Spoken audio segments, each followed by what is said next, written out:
Hello, everyone. Welcome back to the Ave Maria Press Professional Development Webinar Series. In this webinar, Father Michael White and Tom Corcoran will share their experiences of building small groups in their parish and discuss best practices to start groups in your own parish and grow them too. My name is Erin Pierce. I am the Ministry Resources and Special Initiatives Manager at Ave Maria Press. Everyone in the audience is muted today, but you are able to ask questions. Questions may be sent to our presenters using the questions section of the GoToWebinar panel that you see here on the slide, and I'll read as many of those questions as possible at the end of the presentation today. This webinar is being recorded, and a link to the recording will be sent to you tomorrow via email. We also put these webinar recordings on Vimeo, YouTube, and our Ave Maria Press website. With that, I would like to welcome and introduce our presenters today. Father Michael White and Tom Corcoran are co-authors of the best-selling Rebuilt Parish series, including the award-winning Rebuilt, which led to the Catholic TV series, The Rebuilt Show, which they host, Tools for Rebuilding, Rebuilding Your Message, The Rebuilt Field Guide, and Church Money. They also are the co-authors of Seriously God and the best-selling Message series for Advent and Lent. They have spoken at conferences and parishes throughout the United States and Canada, and at diocesan gatherings and conferences in Austria, Australia, Germany, Ireland, Poland, and Switzerland. They have been guests on EWTN, Catholic TV, Salt and Light Television, and numerous Catholic radio programs. Thank you so much for being with us, Father and Tom. Thank you, Erin. Thank you, Erin. Great to be with you. And just begin with a prayer. In the name of the Father, Son, Holy Spirit. Amen. Father, we thank you for the opportunity to come together today. We thank you for everyone on this call. And God, we pray that you would use this time to build community in our churches, to help us connect with one another so we can bring more and more people to a relationship with your Son. We invite your Holy Spirit into this time. Give us a spirit of wisdom, understanding, and knowledge. We pray this in Jesus' name. Amen. Amen. So we are talking about small group life, and we want to begin. Our experience with small groups came, Father Michael, out of studying evangelical churches and seeing their growth and health. And as we kind of just started copying them, correct? Yeah, when we first started studying evangelical churches and looking for best practices, we discovered small groups, which were a new concept to us. Yeah, neither you or I had been in a small group before that. Never. Nor have we been in a parish where there were small groups. And I was unfamiliar of any Catholic setting where there were faith-sharing groups. So we kind of just started copying them. We didn't really know what we were doing, but we saw that it worked. And over time, it's been many years now, we've seen the incredible power of groups. So we started with zero. Started with 0, then it was 2, you and me. Right. And then we each had 2 groups, and that's where we began. And so now we have about 2,000 people in our parish who are in small groups, so of some kind. So we do kind of talk to you a little bit from beginning, building it from 0 to, again, the great thing about small groups is there's an incredible potential for growth. And again, we've seen the importance of small groups when it comes to the health and growth of the parish. And we are big on small groups. You're going to comment on my cough? So, yeah. You were saying health, and then you coughed. Tom's struggling with a little bit of a struggling with a cold, so. But he's all right. All right, so we're big on small groups. So why are small groups so important? A little theological grounding for us. First of all, we talk, the church is about community, and that's because God is a community, right? We believe, God is Father, Son, and Holy Spirit. So we just start with who God is, that God is a community. And then we go to Genesis 2, and there's a sort of an amazing statement in Genesis 2, if you think about it. The first chapter of Genesis tells us that God creates the world. He creates it all good. That's the phrase used over and over again. And then he creates human beings. So there is Adam. He's in the perfect environment. He's in Eden. He's in the perfect place. He's got a perfect job. He's, God gives him a job to till the garden. There's no sin in the world yet. So there's no, again, the work is pleasant to him. Everything is perfect. And then, of course, in Genesis 2, God says these words, "It is not good for the man to be alone." It is not good for the man to be alone. And again, a perfect context. Everything is good. Adam, again, is not sin. He's in perfect relationship with God. And God says, looks at this situation where Adam is all by himself. It's not good to be alone. And then, so you remember through Genesis, it tells us though, so God begins bringing the animals and Adam begins naming the animals. And none of the animals can fulfill Adam's loneliness. And so the question is sort of like, well, didn't God know that the animals would not fill the loneliness in Adam's heart? And of course he did, but Adam didn't know that. And what God is doing is increasing the desire for Adam to have someone that can fill this ache in his heart. And then, of course, God creates Eve. And then Adam says, "This is bone of my bone, flesh of my flesh." In other words, this is someone who's of like nature of me. The animals could not fill that ache in his heart. And of course, as a church, we look at this as the institution of marriage, but it also shows our need for community, that it's not good for us to be alone. And we talk all the time about a God-shaped hole in our heart, and we absolutely do. But God even seems to be saying here, and this almost sounds blasphemous to say God's not enough for us. We need other human beings. We need connection with other human beings. We not only have a God-shaped hole, we have a human-shaped hole in our heart. We are made for community. We are made for community of people who are like us. And so we just need that connection. And so groups remind us that we do not have to be alone, that we can find connection and friendships. And so when it comes to growing as disciples, we need a strategy to help connect the people in the pews. And this is especially important during this time, which is, many people have said, a pandemic of loneliness. That out of COVID, many people were isolated for a couple of years. They had really very limited human interaction, and out of that, people have withdrawn. It's during uncertain times people become even more anxious and more depressed, and I think we're certainly in uncertain times right now.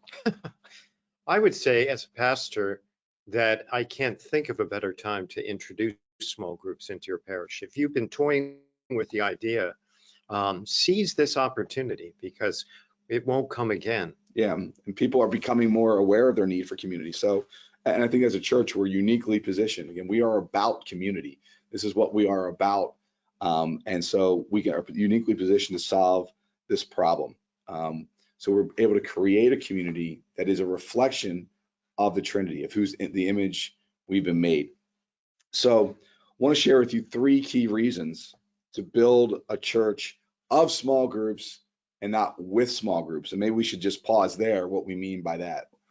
What do we mean by a church of small groups? It's not just another program. It is implicit to the very culture, the very fabric of the parish itself. It's how the parish is. It's how the parish presents itself to newcomers and visitors. It's how the parish operates. It's how the parish, as we'll see, provides pastoral care. It's how the parish looks after itself. It's how the parish grows. Do you want me to keep on going? You were doing good, so I didn't want to stop you. You're doing well. And I would say too, it's for us, we talk about steps of faith. That there's 5 steps of faith, and engage in a small group is one of those steps. And we say over and over again, we don't stop communicating them, that it's part of what we do. But that is a big, I think, a big distinction, because a church with small groups it's one of many different programs. It's just sort of, again, it's if you want to join a small group, go ahead, but we'll talk about it over and over again all the time. We'd like every member to be part of a small group, and we just keep repeating that. And so it's about, again, a commitment to build that culture, because, while you and I, as you said earlier, we didn't have small group experience, there was sort of that, there was a program that was kind of run through the diocese. Right, and the program is still available. It's Renew, from Renew International, out of New Jersey, I think.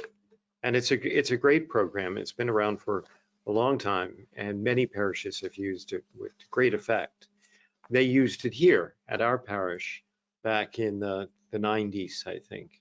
And it was very effective, but it came to an end. And when it came to an end, those small groups that were formed for that program came to an end as well. Yeah, I think there might have been one or two that kind of had Lingered on and because they persevered just through it. sort of powered on, Right. but they weren't really in sync with the rest of the Right. parish. But what would be interesting is you would talk to people who had gone through that, and they talked about it being such a great experience. Right. And again, that's the difference. I think a lot of times we think programmatically in the church instead of thinking steps. We think programs instead of steps. And small groups should definitely be a step in growing your church and growing a healthy community that's you're committed to seeing a culture of with small groups, and not just, again, a culture that has small groups. So hopefully that distinction is pretty clear. And I do think when you talk to people about, if you ask people how they've grown in faith, they will always point back to some relationships, some conversations they've had in faith. So here we have a coaching course on groups, a whole course where we talk about small groups. And we talk about 10 reasons to bring small groups into your church and to be a church of small groups, not just with small groups. We're just going to share with you 3 today of how to be a church with small groups and why you should do that. So first of all, it's mutual church of small groups, a mutual encouragement in the faith. So Romans chapter 1, verses 11 and 12, Paul says, "For I long to see you, that I may impart to you some spiritual gift to strengthen you. That is, we may be mutually encouraged by one another's faith. I will learn from your faith, and you will learn from mine." So this is kind of an interesting thing about what Paul writes here about wanting to learn from the faith of the Romans. And think about that. Paul, the great man of faith, Paul who wrote half the New Testament, Paul who established churches all over the Roman Empire, Paul who was a leader among the other apostles. Paul tells the Romans that he can learn from their faith.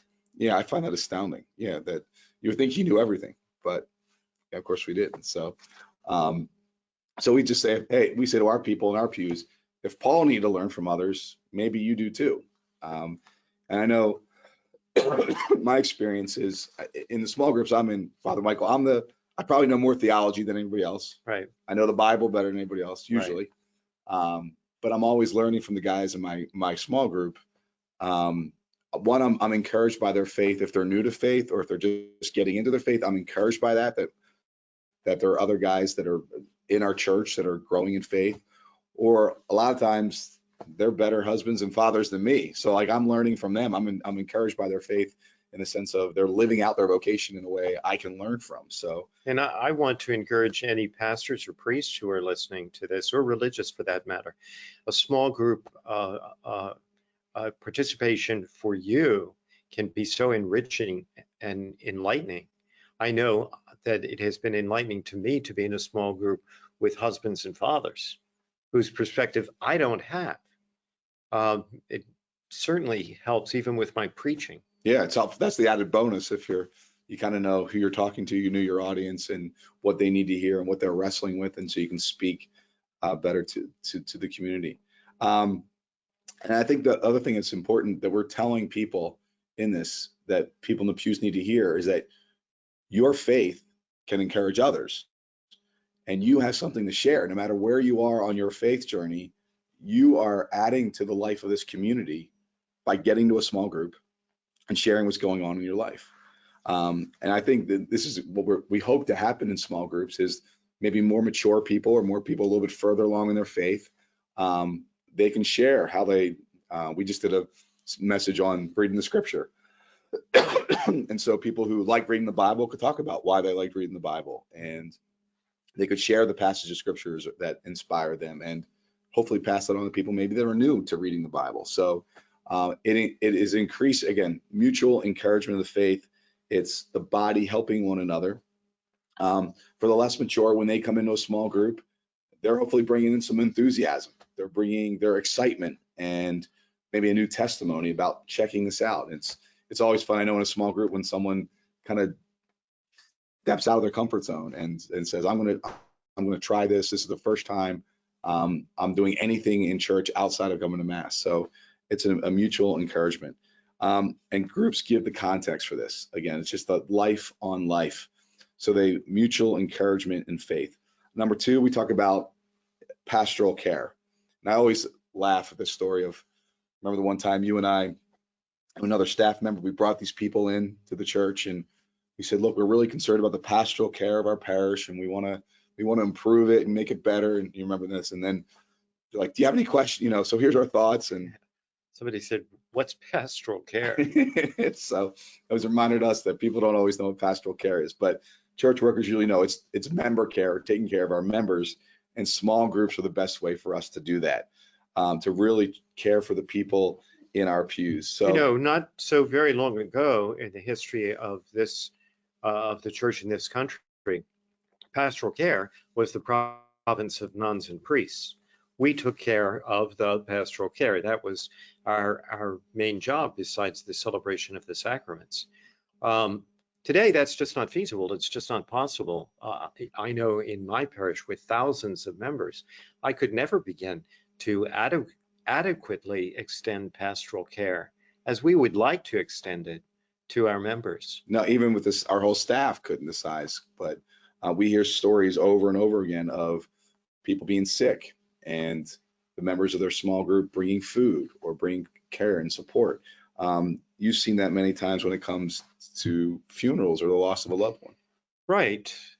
Funerals come out of nowhere and you've got to try and respond to the family and plan the ceremony and celebrate the mass, but you don't have very much time for follow-up on it.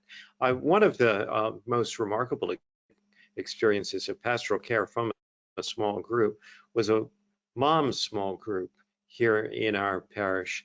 And one of the moms, tragically, her baby was born dead. And they wanted a funeral mass for this baby, of course.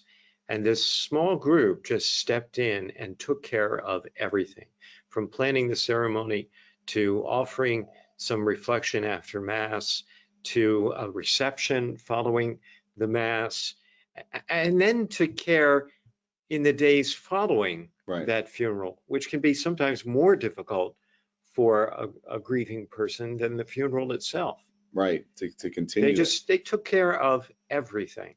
Or I think, you know, not to be too morbid, but there was a family that lost a young adult, and you came in, right, and they said, don't worry, Father Michael, we'll take care of them. We've got you covered. We got everyone covered. So, and then just obviously other times of, you know, struggling through the mutual support. That's the more the day-to-day, the mundane of, you know, my small group, you know, a bunch of guys and all middle-aged guys, and we talk about a lot of times, you know, we have teenagers and they're easy to raise. So, you know, our struggles with raising teenage boys and how to, and, you know, at times being struggled, they're not maybe doing well in school or they're not applying themselves. They're just giving you attitude and just the ability to talk that through and those issues. Again, moms and small group, moms can do the same thing.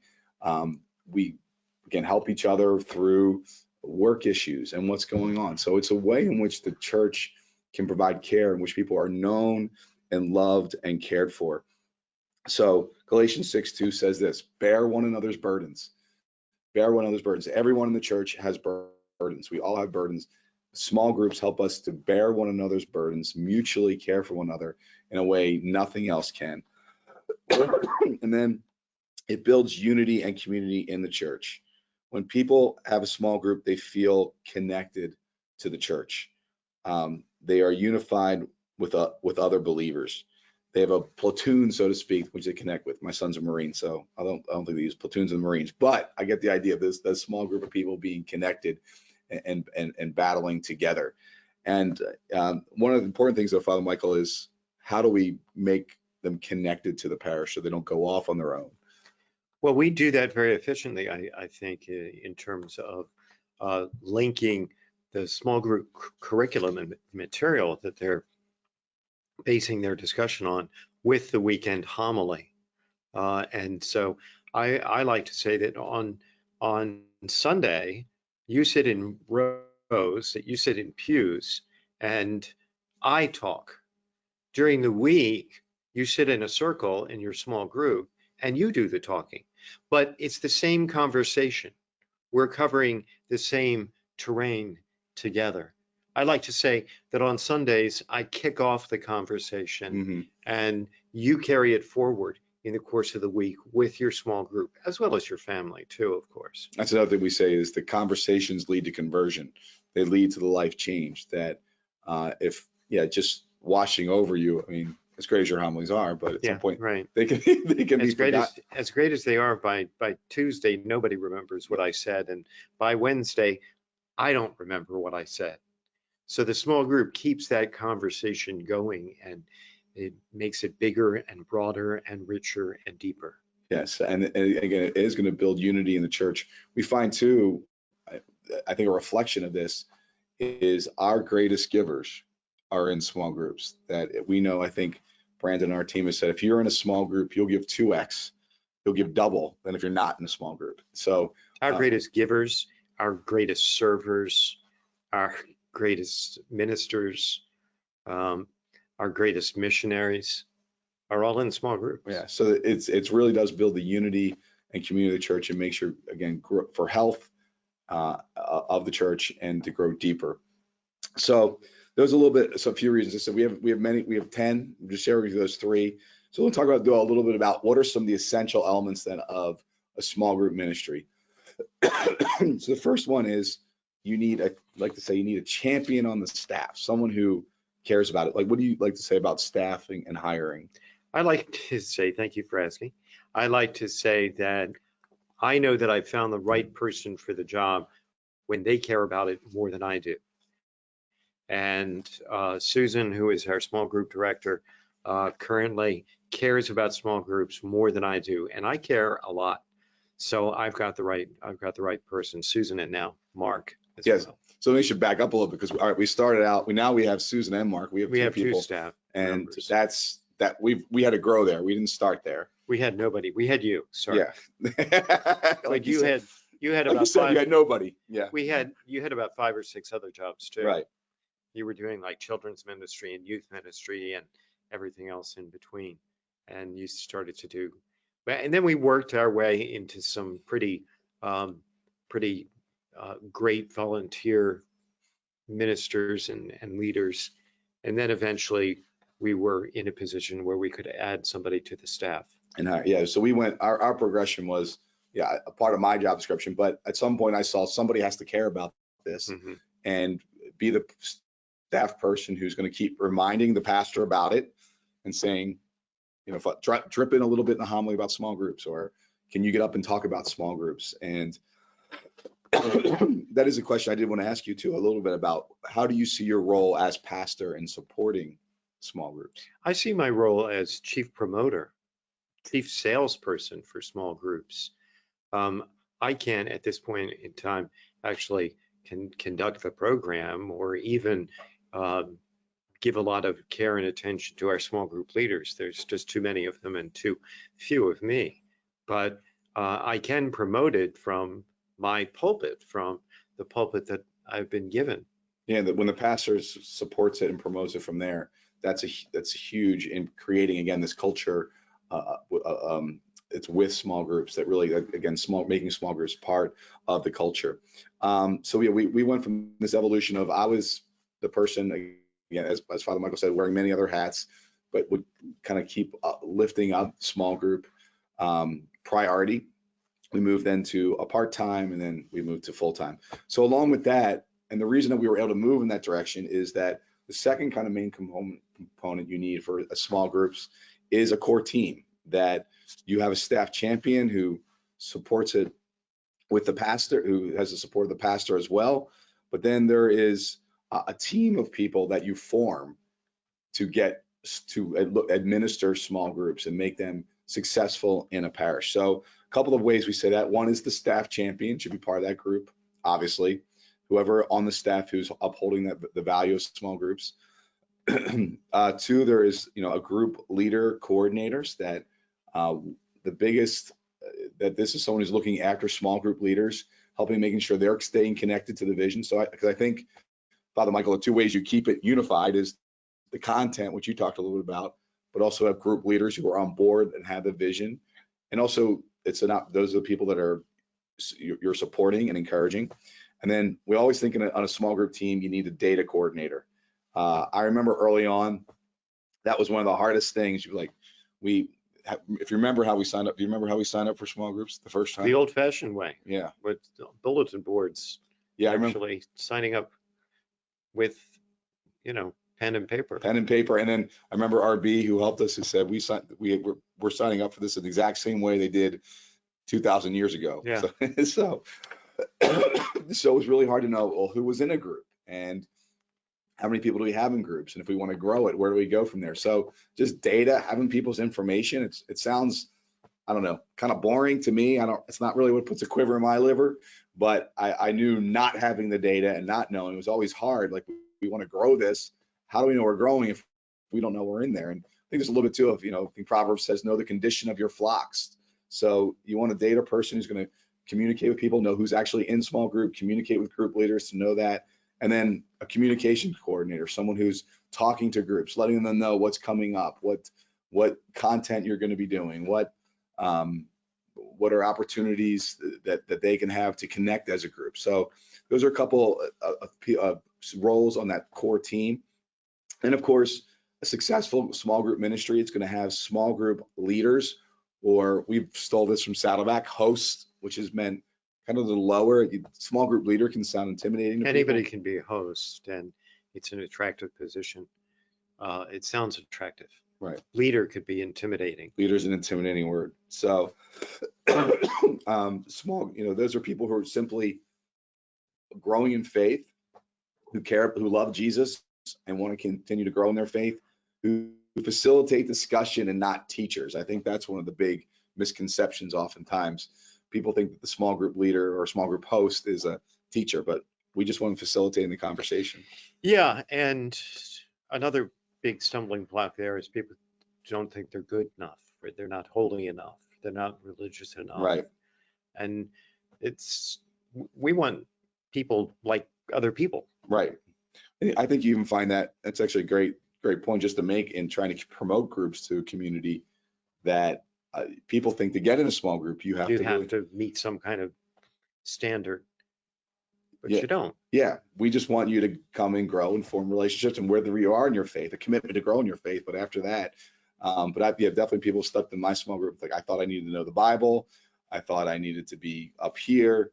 No, we want people getting in groups wherever they are. And the same thing for our leaders or hosts, that they're just meant to facilitate conversation and discussion. And of course, they have a problem or question theologically. That's why there's a team to support them behind them. They connect to the coaches and they connect to the team. So that's that was C. Number 4, or letter D, whoever, if you're following along, solid content and content plan. So this kind of goes back to the way we do this. The number one question groups often ask are, what are we talking about, right? What's the conversation going to be about? There's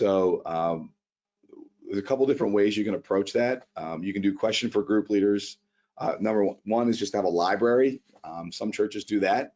They select different content and tell people, here's the library, go find out what works for you. Some people just provide questions after a homily. You can do that. Father Michael, do you want to share a little bit what we do here at Nativity? Well, we have a message team that's preparing or helping me prepare a homily for the weekend, and we preach in message series, and then we provide discussion questions and resources to our small groups online that follow from the weekend message. So they're coming in, small groups are working in the same cycles of message series that the big church is. Yeah, I think that's something pretty unique to what we do. But we found it works really well. Just again, it keeps that conversation, everybody on the same page. We produce a weekly video. You can always go to our website, churchnativity.com, and click on the small groups. You can find that there to find what we do to give content. But it's a huge plan. It's having a plan and giving that to group leaders or group hosts is so important, because that's the number one question they have. And we try to take away any kind of uncertainty. Right. You want to set your groups up for success. You want to set your leaders up for success. You want everybody to feel good about this process. Besides the fact that you want to keep the group in groove with the rest of the church and what's going on. We don't want our groups to become gossip circles or circles of dissent or misaligned to the life of the rest of the church. Yeah, and that goes back to also those group the content helps in those group, again, having good group hosts or facilitators, leaders, however you want to call that, who remind people, because it does happen. Groups, it happens. Yeah, or they start talking about politics or start talking about. Sure, it's easier to talk about politics than about, life change. Right. We want to know, we're coming back. How am I following Jesus closer today? And then one other thing that's needed, I think, for success, to be a church with small group, of small groups, and to have that drive through our culture, is perseverance. It takes commitment. It's not just something that happens in an instant. We communicated, what do we say? Communicated 64,000 times. Right. And just got to say it over and over again. It's long obedience in the same direction. So again, we've gone from 0 to 2,000, but that's over about 15 years now or so. Right. And it wasn't a steady climb. No. There were good years and difficult years. Yeah, but we just keep coming back to it, and so people know. People might know when to usually get people in small groups. Usually we have a launch in the fall and a launch in either January or Lent, and people can jump in at that time. So a couple of action steps to get you started, and then Aaron, I think we'll have some questions. So for those of you who don't have any small group plan, just start 1 or 2 small groups. Again, this is what we did. I guess, would you say we started about 2 to begin with? You had a group, I had a group. We had 2 groups, and then we had 4 groups, and then we had no groups. Yeah, so it's just get it started to begin doing that. Just again, start 1 or 2. You can find 10 to 20 people that want to be in a group, and whoever again, somebody on the team that's going to be the champion can lead that. You'll learn from that experience, and then from there you invite others to want to be able to start groups afterwards. If you're looking to expand small groups, so if you have already kind of gotten something started, really at some point you want to plan to launch it to the whole church and invite the whole church to give small groups a try. That's how we really took it from a little fledgling thing to something very big. We did 40 days of purpose. And we did a Lenten program based on 40 days of purpose, and it was very successful, and we learned a lot in the process. And we kind of, again, we just invited the whole church to do it, and we ran a spiritual campaign as part of that campaign. The most effective times that are going to come up now are, again, either in January, pretty early in the new year, or Lent. We find is really a great time. People just in Lent are interested in doing something deeper. They want to do something. They're looking for something. So it's an easy sell at that time of year. Another thing that you can do if you're looking to expand is just do a standalone 6-week Lenten program and get people to sign up for that. They'll make that commitment because it's limited and there's an exit ramp built into it. But the secret to success with it is that they're going to have a great experience, and then they'll want to come back. Maybe not till the fall, but they'll want to come back. Yeah, we've always say put rungs on the ladder. So if you say just make a 6-week commitment, and then sometimes you said, hey, don't give something up for Lent, do this instead. Yeah, that's very attractive. So we'll say make this your Lenten practice. So some resources to help you. We do have rebuild coaching, and so we do coaching with groups. Aaron has this up on the screen. So we have a free small group field guide. So we gave a very kind of high level today of how to get started. What are some of the basic elements? Obviously, a lot deeper we can go on all of these subjects. If you're interested in that small group field guide, you see that right up on your screen, rebuildparish.com/Ave Maria, and If you go there, click on that, give us just your name, phone number, email. We will send you that field guide so that can help you get started, kind of give you play-by-play of how to get small groups either started in your church or expanded. If you are looking for something or just to get in your head of thinking about you want to start groups at Lent and really kind of invest in a spiritual campaign to get them started, Seriously God Kit, right behind us. We put this together last year. We did this in our own parish, Father Michael, and it was fantastic, I thought. It was really one of our best Lents ever, I think. And I believe that the special edition of Seriously God is available again this year to parishes if they buy in bulk. And that actually, if you've got the resources to do it, that's a great way to get people involved. Give them a book if they sign up. People love free. And the book is really a great hook to get people in. But the book itself is tailor-made for small group discussion.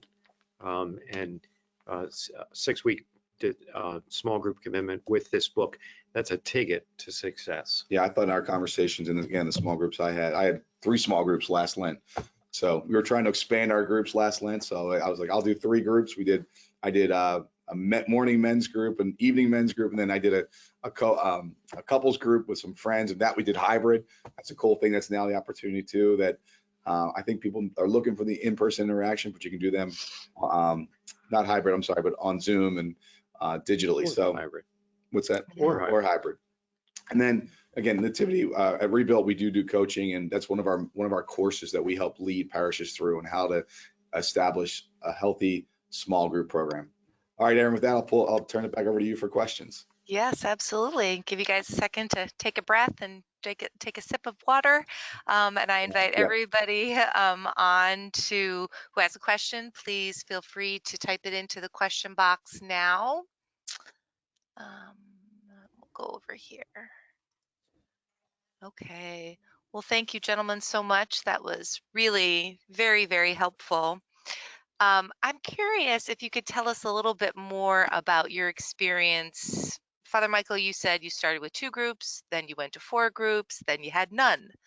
I could imagine that a thought that might pop up is, well, we failed at that. We need to move on, right? Do something else.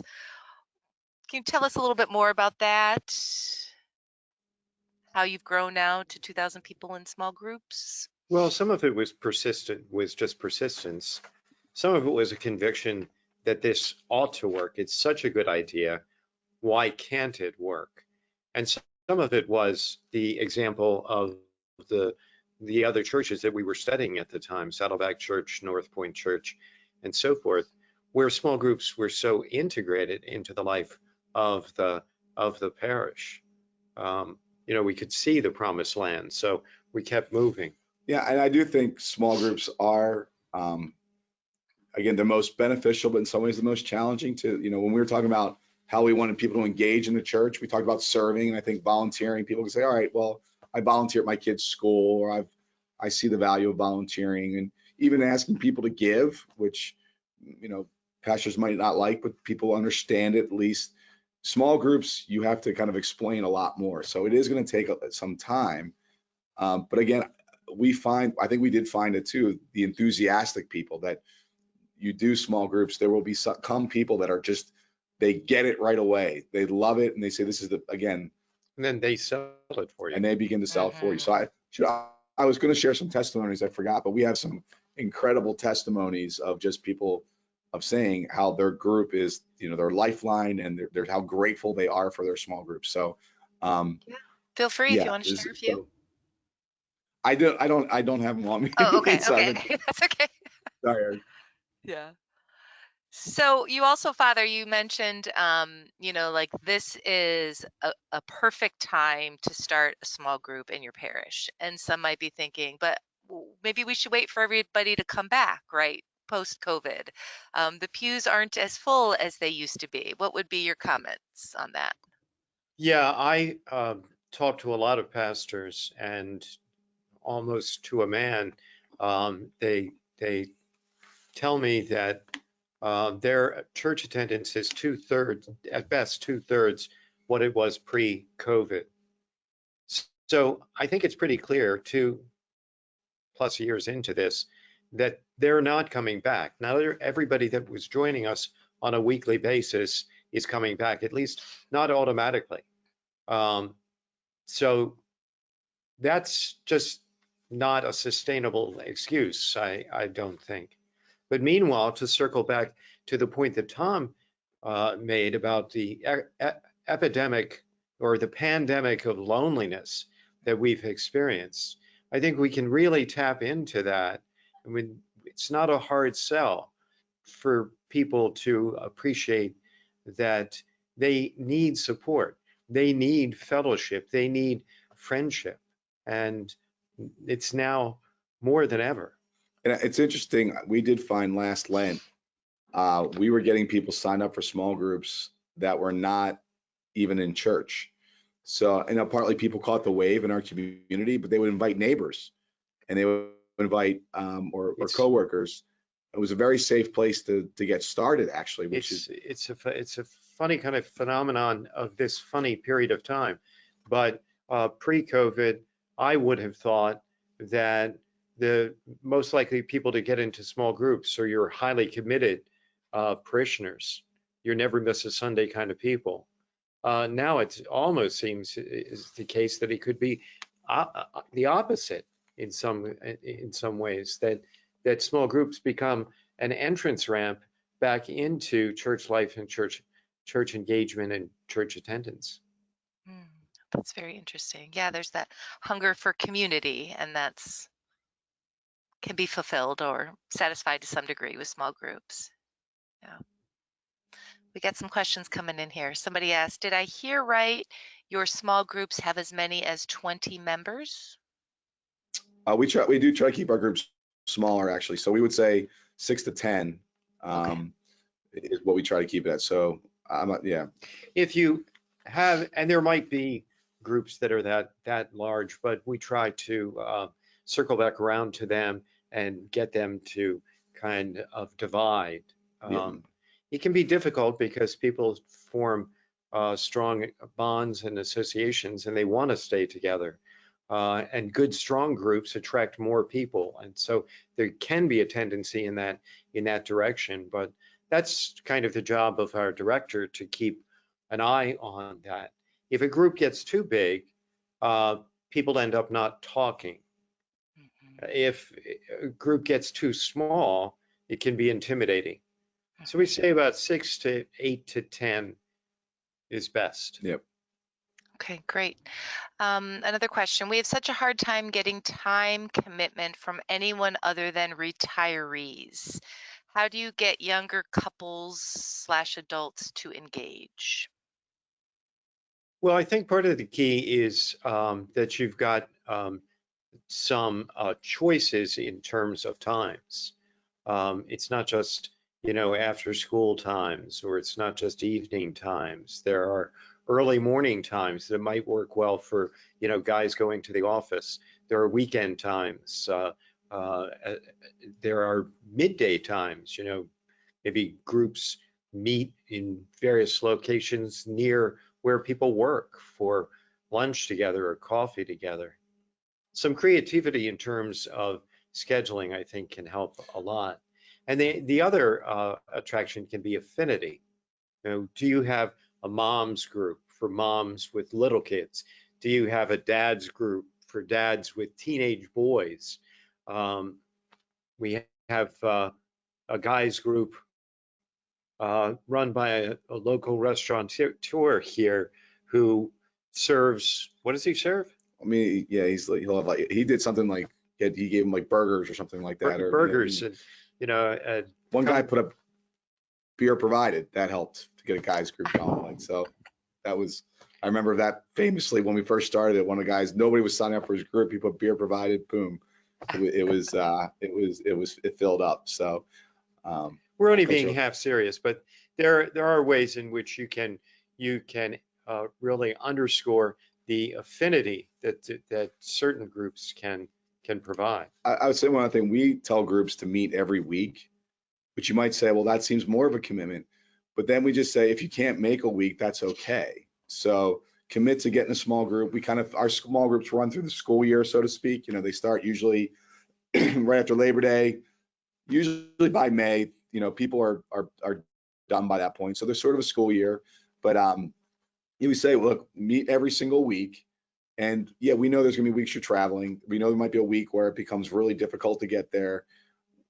We want you to make a commitment, but if that comes up, that's okay. And so it's counterintuitive because I think a lot of times when we were starting out, people were like, oh, let's do every other week. And those groups never made it because you couldn't remember if you were on. And then if you missed 1 week, you missed the month. So it sounds counterintuitive, but actually meeting every week. And then also having little times where you're off. You know, we take off at Christmas. We take off most of the summer. Some groups keep meeting, but we're off during the summer. So it gives a good rhythm to the year. Okay, another question. How do you answer someone who shows up not during a cycle of forming new groups? Do you welcome them in or make them wait till the next cycle? And are your groups ever full and not accepting additions? Well, let me say, and I don't mean to be pessimistic on this point, but just to be honest, groups are labor intensive. Small group program in your parish is going to be labor intensive. It's a moving a target. You know, it's constantly changing. There are constantly people who are showing up and wanting to get into a group. There are people who are exiting groups for various reasons, and groups are getting larger, they're getting smaller. And so that just takes some looking after. Yeah, I think, yeah, so there is some management. So we do have groups that are open, and then we say, let us know if you're open, if you're not full yet. That's sort of right now we have an administrator. Again, it's part of a small group volunteer team that's asking group leaders, let me know where you are. So if someone were to just be interested, they would probably look to those groups that are open. But yeah, sometimes we are full because you are trying to establish relationships. So that's where our facilitators, our hosts, they come in. They let us know our group is full, our group's accepting. And then especially before these launches, we kind of do a data collection at that point. Hey, this is what we have for your group. Is this real? Is this fake? You know, let us know what the real true number is. So that is helpful. Yeah, it's kind of that ongoing administration, as Father Michael's talking about, you need to know so you can figure out what are the opportunities to grow or what are the groups that are open. Have you tried to reach out to people through outreach to people who are not attending church on a regular basis? And how? To get into small groups? Mostly we've asked our members to do that. So if you run a small group, we say, that's one of the things, can you ask people to join? And I was talking about this last Lent where people were reaching out to their neighborhood. We didn't even think to do that. They just did it. So, that's not our usual way to invite people in. As Father Michael said, usually our way is come check us out at church, join us online. Again, there's a really easier rungs. But maybe in light of what happened last Lent, we should be inviting people more into groups as an outreach. Yeah. Okay. Another question. What are your check-in strategies with group leaders and even more so with participants to know what is working, what needs changing? Is that built in with each series or certain times of the year? Yeah, that's a great question. You know, I think we struggle to get good feedback on that, you know, but we've grown to a point now. So Susan on our team has people who are in charge of different life stages. So, for example, there's a couple that looks after our couple small groups. It's kind of helping to check in there. So they'll do different things. They'll have some meetings once in a while. So you might say, or you just might say, check in with me. I'll be at church on Sunday. So a lot more casual. And then, you know, they might have a meeting throughout the year where you could bring all the group leaders together and say, and do a check-in that way. A lot more relationally though, just checking in, emails. And there's certain people, again, we've grown to this point. If you're beginning new, you probably need to be checking on everybody. No, I'm a small group leader. No one's checking in on me. They're just assuming I've done it for 15 years. I probably know what I'm doing. That might be assuming too much, but that's probably where it is. So there's certain people you need to look at the people that are new more than anything else. The people you know are with you don't need as much checking in on. Mhm. Okay. Another question here. It appears you build your small group curriculum exclusively around the Sunday readings and homily. Is that correct? Yes, that's largely correct. That's the usual plan. Yeah. It keeps us all on the same page. It keeps the conversation moving in the same direction. Um, it keeps the life of the church in sync with the cycles of the lectionary and the seasons of the liturgy. So you kind of choose a particular theme for your message series that you can pull, or that comes from those Yeah. readings. Yeah. Yeah, we've done it before. We used to have a theme that came from the readings, and we would record something well in advance. Now we record something right after Father Michael speaks, and we send that out. And we put questions based on Father Michael's homily together. Can they see that? Um, I believe if you go to churchandtivity.com, go to our small groups page, you can probably find the content there. Would be the place to be able to experience that. You can also go to YouTube, our YouTube channel. You can see our small group podcast as well. That's what we call it, our small group podcast. Is that rebuiltparish.com or no? That Rebuilt would be Parish Church Nativity. YouTube. Go to YouTube. Yeah, YouTube and put in Church of the Nativity. Church of the Nativity. Okay. All right. Well, it looks like though we've gotten to those questions. So I thought we could move forward here and talk a little bit more um, about not just your books here, and we always offer a discount, 25% off when you use code webinar 1025 for today's webinar. And one of the things you guys mentioned was, excuse me, was Seriously God, and what a great book that is to start small groups. We have a special edition book available, which is $2.99 for orders of 100 or more copies. So that is not discountable, but certainly a great way to start groups or to do some sort of spiritual campaign or parish-wide book study. And then the companion kit for this is $35. You can check it out on avemariapress.com. But I just wanted to talk a little bit, and you guys can chime in about what's in the kit.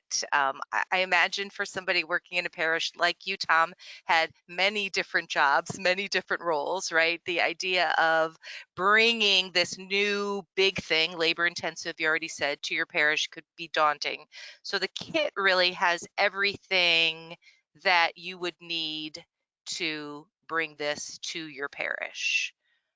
Yes, we have in that kit a kind of um, a guide to get started for the campaign and how laying out week by week of how to get started. So I think it begins about 8 weeks out of assembling your team. I talked a little bit about that in the webinar, but it goes a little bit deeper on what those roles are, job descriptions for each of those roles, and then kind of week by week of what you're planning, and then so that guide to kind of help you in launching the campaign. And then I think there's a copy of the book, and Yep. we also have some homily transcripts that you can get as part of that to help with homily, other communication ideas. So hopefully everything just to get you started. So it's sort of, it's never just plug and play, right? It's always a little more complicated than that. But just to give you the ideas, to give you the momentum, to get you started. And if you follow that, you should be in really good shape. Yeah, small group discussion guide, small group leaders guide, as well as some social media graphics, parish and pulpit announcements. So really we tried to think using your experiences, what you guys have done. We tried to incorporate that into this kit to make it really doable for everyone. And I will add some more information in the follow-up email regarding the kit, the Seriously God Companion Kit. It's called. I'm responding to some questions that have come in here. And everything's also digital, so you can access it digitally too. And you said Lent. Lent is the perfect time, can be one of the perfect times, right, to start this. And so certainly can be received in time for that. All right. Did you guys want to add anything else? Just small, we're big on small groups. It does take work. There's no doubt about that, but it's also really worth it. That it's really one of the most satisfying things of seeing the stories that come out of that, of life change and of just people connect. They stay connected to the parish when they're in group. At a time when people are leaving the church or falling away easily, groups keep them connected.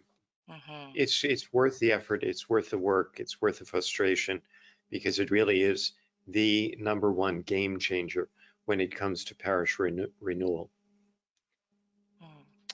Awesome. Thank you, gentlemen, so much for sharing your time, your passion, your expertise with us. We greatly appreciate it. And as I said, I'll send some links to these things that we've talked about, as well as the free resource from Father Michael and Tom. I invite you, if I can get this to go here, to join us. Let's see, here we go. Next week, November 1st, we're going to talk about Dana Bartolini is going to talk about how parishes can better use technology to serve their parishioners, to spread the gospel. So we invite you to join us then.